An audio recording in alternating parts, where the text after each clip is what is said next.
Lonceng kanan, gerak.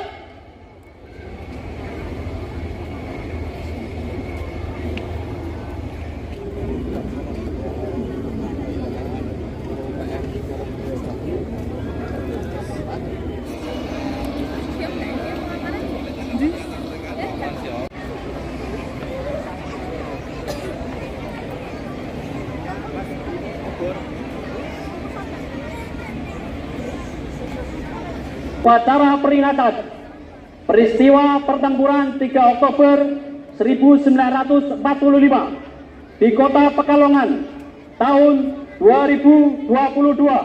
Siap, dimulai. Laksanakan.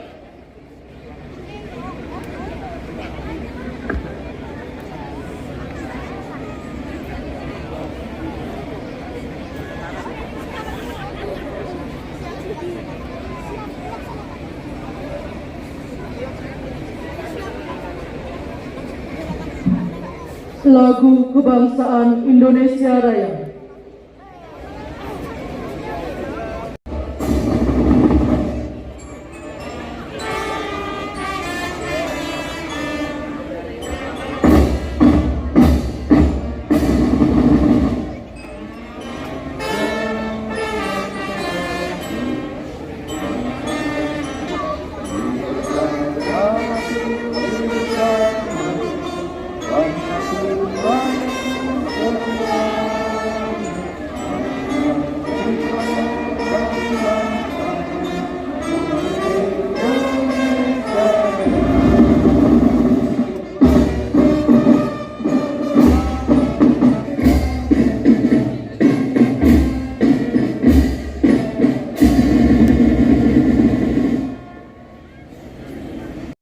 Kita untuk mengenang dan mendoakan arwah para pendahulu kita, wabil khusus para pejuang peristiwa 3 Oktober.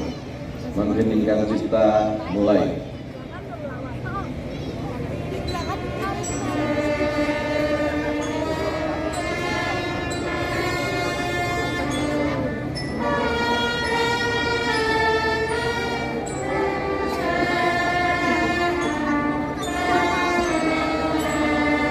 Pembacaan cuplikan riwayat perjuangan oleh Sekretaris Daerah Kota Pekalongan.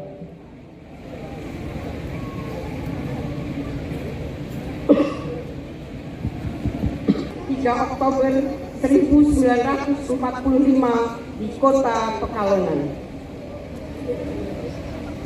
Proklamasi kemerdekaan pada tanggal 17 Agustus 1945 yang menyatakan bahwa Indonesia telah merdeka tidak cepat tersiar di daerah Kota Pekalongan.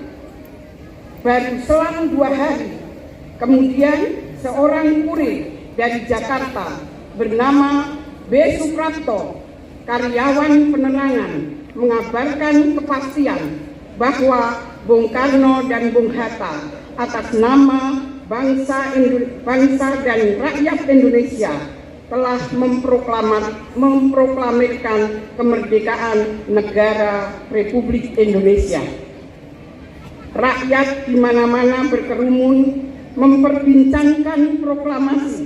Semangat proklamasi benar-benar telah menjiwai rakyat Indonesia. Satu keputusan kemudian disepakati yaitu mengadakan perundingan dengan pihak Jepang mengenai pelaksanaan pemindahan kekuasaan sebagaimana ditetapkan dalam diktum proklamasi. Melihat suasana yang semakin panas, pihak Jepang tidak menolak. Perundingan semula ditetapkan tanggal 1 Oktober 1945 jam 10 WIB di kantor Shukokan. Kemudian secara mendadak atas permintaan pihak Jepang, perundingan diundur selama 2 hari. Usul pengunduran ini kemudian dirunding bersama di rumah Mester Besar yang akhirnya perundingan ditetapkan pada tanggal 3 Oktober 1945 jam 10 di markas Kempeteng, Masjid Syuhada saat ini. Pada tanggal 3 Oktober 1945, sejak pagi rakyat Pekalongan dan sekitarnya dengan pakaian siap tempur, memakai lencana merah putih dan menyandang berbagai jenis senjata yang ada, baik bambu runcing, pedang, golok, dan senjata tajam lainnya sudah memenuhi sekitar markas Kempeteng. Pada jam 9.45, rombongan delegasi Indonesia berangkat dari rumah Mester Besar dengan berjalan kaki menuju markas Kempeteng. Sepanjang perjalanan, rombongan delegasi Indonesia dielu-elukan oleh massa rakyat sambil berteriak, "Hidup Republik Indonesia, jangan mundur dari tuntutan, jangan mau ditawar." Tepat jam 10, perundingan dimulai. Pihak Jepang terdiri dari Tokonami, Kawabata, Hayashi, dan Horisumi. Sedangkan pihak Indonesia terdiri dari Mester Besar, Dr. Sumbati, Dr. Maas, R. Suprapto, A.K. Dirnakri, Jauhar Arifin, dan Kromo Lawi. Sesuai konsensus, Mester Besar membuka perundingan terlebih dahulu dengan memperkenalkan anggota delegasi Indonesia. Diteruskan dengan maksud dan tujuan mengadakan perundingan dengan pihak Jepang, di mana perlu segera ada tindak lanjut setelah proklamasi, yaitu dengan tuntutan 3 pasal. Yang pertama, pemindahan kekuasaan pemerintah dari Jepang kepada pihak Indonesia dilaksanakan dengan damai dan secepatnya. Kedua, diserahkan semua senjata yang ada di tangan Jepang, baik yang di Kenbitai maupun yang ada di tangan Jepang Sakura kepada pihak Indonesia. Ketiga, memberikan jaminan kepada Jepang bahwa mereka akan dilindungi, diperlakukan dengan baik, dan dikumpulkan menjadi satu di markas Kenbitai. Oleh pihak Jepang dijawab bahwa di daerah ini Dai Nippon belum bisa menerima keinginan pihak Indonesia karena pihak Jepang masih berkewajiban menjaga status quo yang ada demi kepentingan ketentraman dan keselamatan rakyat. Baru perlindungan berlangsung sejauh itu masuklah pemuda mumpuni dan Margono Jenggot yang berbicara langsung dengan Dr. Sumbati dengan nada keras. Sudahkah perundingan selesai? Jangan terlalu lama. Rakyat sudah tidak sabar menunggu. Kemudian pemuda Rahayu dan Bismo dengan keberanian luar biasa menurunkan bendera Jepang di atas markas Kempeteng dan menancapkan sang merah putih dibantu pemuda mumpuni. Saat perundingan masih berlangsung, tiba-tiba terdengar suara ledakan senjata api di luar tempat perundingan, termasuk tembakan kepada 3 pemuda yang menancapkan bendera merah putih. Sesaat kemudian terdengar gemuruh suara massa rakyat, "Serbu! Serbu!" disambut dengan rentetan suara mitrailleur dari pihak Jepang. Banyak pemuda dan rakyat berjatuhan menjadi korban karena tembakan mitrailleur pihak Jepang. Ribuan pemuda dan rakyat yang semula mengepung markas Kempete Jepang bubar mengamankan diri ke tempat yang diperkirakan di luar jarak tembak peluru Jepang. Kemudian mereka mengadakan perlawanan dengan segala macam senjata yang ada dan memberikan semangat dengan memukul tiang-tiang listrik, kentongan, dan teriakan-teriakan memberi komando untuk maju terus pantang mundur. Diketahui kemudian 37 orang gugur serta banyak yang terluka parah langsung dibawa ke rumah sakit keraton. Pertempuran 3 Oktober 1945 di kota Pekalongan menimbulkan duka yang mendalam dengan gugurnya 37 orang serta 12 orang menjadi cacat. Peristiwa tersebut mempunyai nilai sejarah perjuangan yang sangat penting bagi Pekalongan yang menunjukkan patriotisme dalam membela tanah air. Oleh karena itu, nilai perjuangan tersebut perlu terus dilestarikan dan tertanam dalam jiwa generasi-generasi penerusnya agar menjadi motivasi dan pendorong jiwa juang dari generasi terdahulu dalam merebut kemerdekaan dari tangan penjajah. Mereka tidak akan kehilangan arah perjuangan selanjutnya dalam mengisi kemerdekaan sekarang ini, disesuaikan dengan dinamika zaman yang terus bergerak cepat namun tanpa kehilangan jati diri bangsa pejuang. Demikian cuplikan sejarah pertempuran 3 Oktober 1945 yang dapat menunjukkan semangat patriotisme rakyat Pekalongan.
Pada tahun 1940,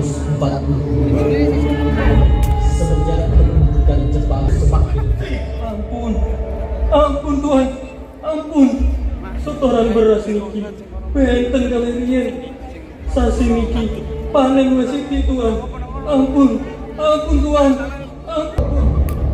Ampun Tuhan, ampun. mana sekarang?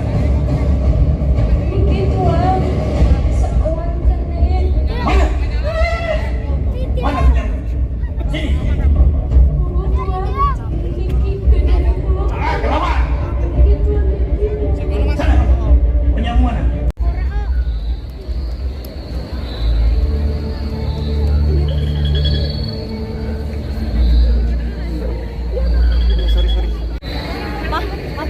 Berita kekalahan Jepang dari sekutu ini kemudian cepat menyebar ke seluruh kelompok pemuda yang ada di wilayah Karisidenan Pekalongan.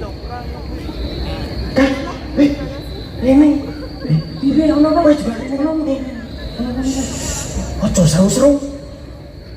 Oke, Jepang ini kapal api. Kudu disebar cepet. Oh, aku tak tahu. Aku juga yuk. Bayu ada kabeh. Ono kabar apa iki? Saiki yo Jepang wis kalah, dikalahke karo tentara sekutu. Alhamdulillah. Cepat yo. Bangsa Indonesia dengan ini menyatakan kemerdekaan Peristiwa ini Indonesia kemudian disusul dengan peristiwa Rengas Dengklok dan dilanjut dengan proklamasi kemerdekaan Indonesia pada tanggal 17 Agustus 1945. Berita proklamasi dengan cepat menyebar di wilayah Karisidenan Pekalongan. Pada tanggal 18 Agustus 1945, pemuda kereta api mengibarkan bendera merah putih di menara komunikasi depan stasiun Kota Pekalongan. Pengibaran kedua di Balai Kota dilakukan oleh pemuda Sarli, salah satu tokoh barisan pelopor. Dan pengibaran ketiga di depan kantor pengadilan oleh Ahmad Junaid, pemuda asal Pesinjon. Namun, semua bendera itu diturunkan oleh pejabat di kawasan itu karena para pemimpin kita masih berusaha menjaga suasana agar tetap kondusif, karena pasukan Jepang dengan senjata lengkap masih bercokol menduduki wilayah Pekalongan.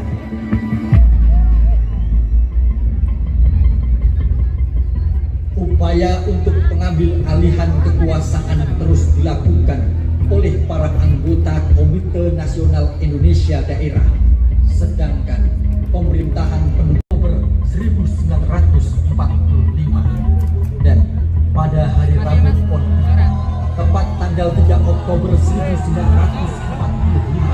pukul 10 pagi, perundingan dimulai dari Jepang, terdiri dari Makotan, Kawabata, Hayashi, dan Honshu.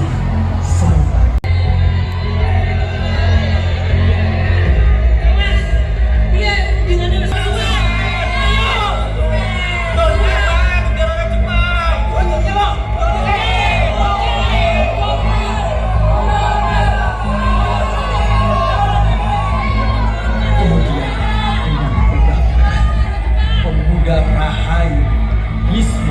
dibantu dengan pemuda Mutu menurunkan bendera Jepang di atas markas Kempete dan menancapkan sang merah putih.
dengan gugurnya 37 orang serta 12 orang menjadi cacat. Korban-korban baru diangkat setelah selang 2 hari dengan kondisi memprihatinkan. berkat para pejuang. Semenjak itulah Pekalongan pada tanggal 7 Oktober 1945 merupakan daerah Indonesia yang terbebas dari belenggu Jepang. Semangat berjuang telah mengantarkan rakyat menuju gerbang kemerdekaan. Jayalah Pekalongan, jayalah Indonesia, merdeka, merdeka!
Pesan dari arwah pahlawan 3 Oktober.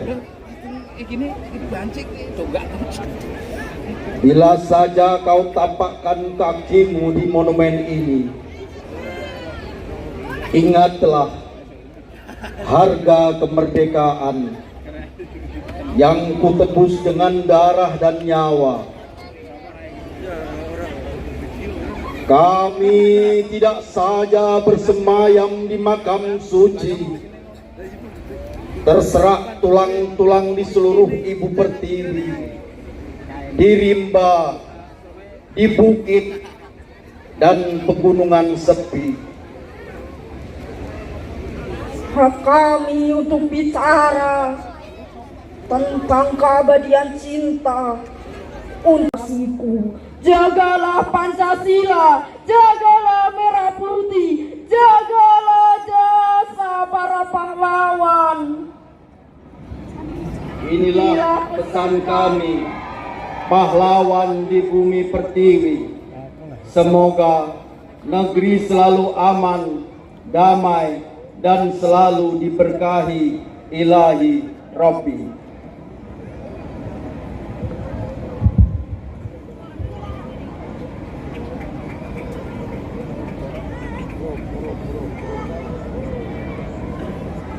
Lampu dinyalakan kembali. Lampu dimatikan. Lampu dinyalakan, api dipadamkan. Ayo kita, ayo. Amanat Inspektur Upacara. Orang maju ya di. Pasukan diistirahatkan. Pasukan diistirahatkan. Jauh sebelum ini, para pejuang pendahulu kita telah banyak memberikan contoh nyata tentang bagaimana cara kita bersikap dalam membela, memperjuangkan, bahkan mengorbankan jiwa dan raganya untuk sebuah kehormatan, mempertahankan jati diri bangsa dari belenggu penjajahan, bukan sekedar fanatik buta pada sebuah keegoisan diri yang kemudian berujung pada saling mencaci dan membenci saudara sendiri. Kita sekarang berdiri di tempat peristiwa yang amat bersejarah bagi warga Kota Pekalongan, yaitu pertempuran 3 Oktober 1945. Sebagaimana peringatan hari-hari bersejarah lainnya, peringatan ini merupakan momentum untuk mengingatkan kita semua guna menelusuri kembali nilai-nilai kesejarahan yang telah dilakukan oleh para pendahulu kita dalam melawan penindasan dan penjajahan di bumi pertiwi ini. Meskipun telah berlalu lebih dari setengah abad, semangat perjuangan yang dikobarkan para pemuda, ulama, dan seluruh lapisan masyarakat Kota Pekalongan tetap tidak akan pernah padam. Tuhan Yang Maha Esa senantiasa meridhoi langkah dan upaya kita bersama. Wallahu muwaffiq ila aqwamit thoriq. Wassalamualaikum warahmatullahi wabarakatuh.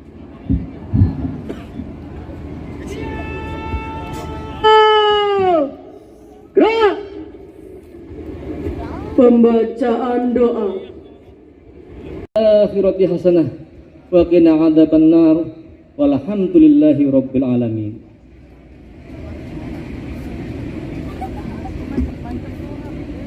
Andika Bayangkari.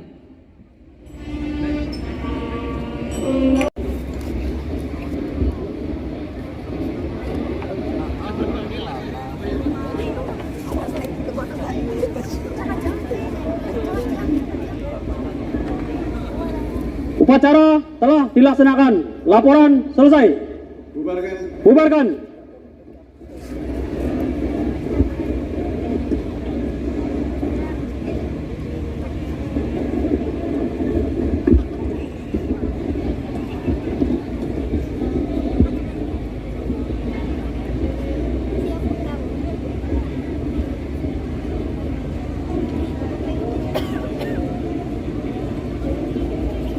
Inspektur Upacara meninggalkan lapangan upacara. Pada tamu undangan dimohon untuk mengikuti acara tasyakuran peringatan pertempuran 3 Oktober 1945 yang bertempat di halaman Bank Jateng. Upacara selesai. Tiap-tiap komandan sesuaikan dengan kegiatan selanjutnya. Kabur tanpa kehormatan. Kerjakan. Bapak, Ibu, dan hadirin yang berbahagia, demikian tadi telah kita ikuti